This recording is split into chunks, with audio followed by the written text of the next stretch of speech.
The beginning of my CABOT Trail trip, that's a tongue twister, started with a nightmare. I had a dream that I was being told by several that I shouldn't go on the trip, that it's too dangerous, and in the dream there was this black truck behind me, racing and aggressive, and he passed me and he just missed me on the road. And the setting was at the house I grew up as a child, which to me is very symbolic of fears, past fears and fears within me, and it stems from way back when.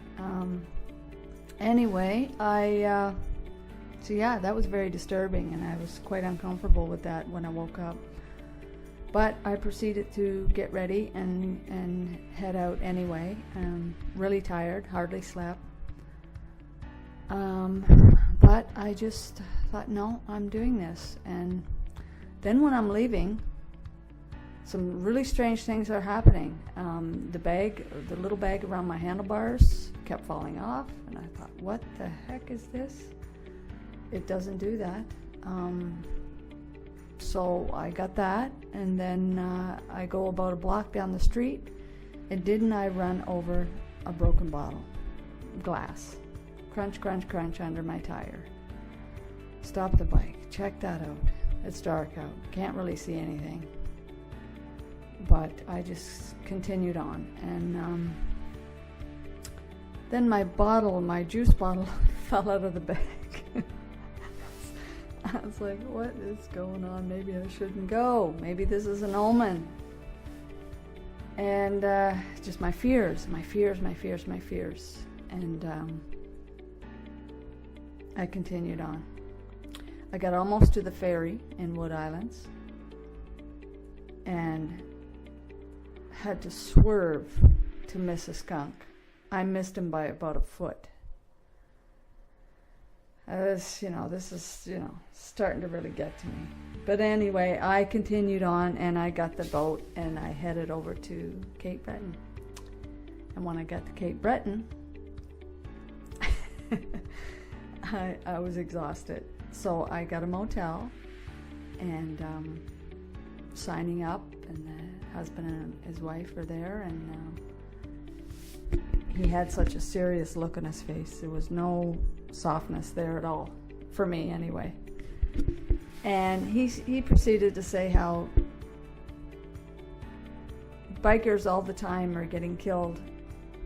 Every year, someone on the trail gets killed from a bike. I mean, like, I need to hear that now? No, thank you very much. I just creeped right out. Oh my God.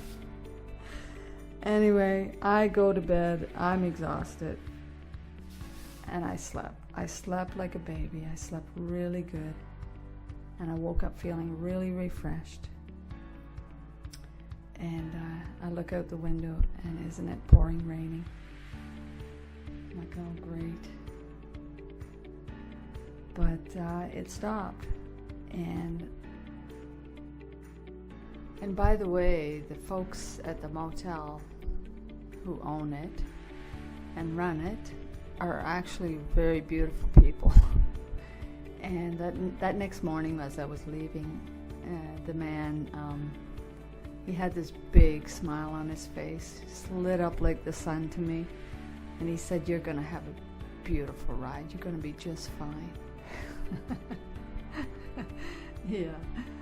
All part of the plan, all part of the spiritual plan. That's how I see it. Yep. I started my ride, and it was the most beautiful day I've had, I think, in my life. I felt great. Just everything, with the way the weather was, how the sky looked, everything was perfect. It was just perfect. And when I neared the end of the trail, I stopped in this little place, a gift shop, And they had these little box there with these stones in it, and had writings on these stones. Laugh out loud, just silly things. And they were all dark in color. And in amongst all these stones was a white stone that said faith on it. And I got the message loud and clear. I knew all along what was happening was to test my faith. And that was confirmation in the end. Yeah, I'm certain of it. So yes, it was an incredible journey. And it was an incredible journey of inward healing. I know that, without a doubt.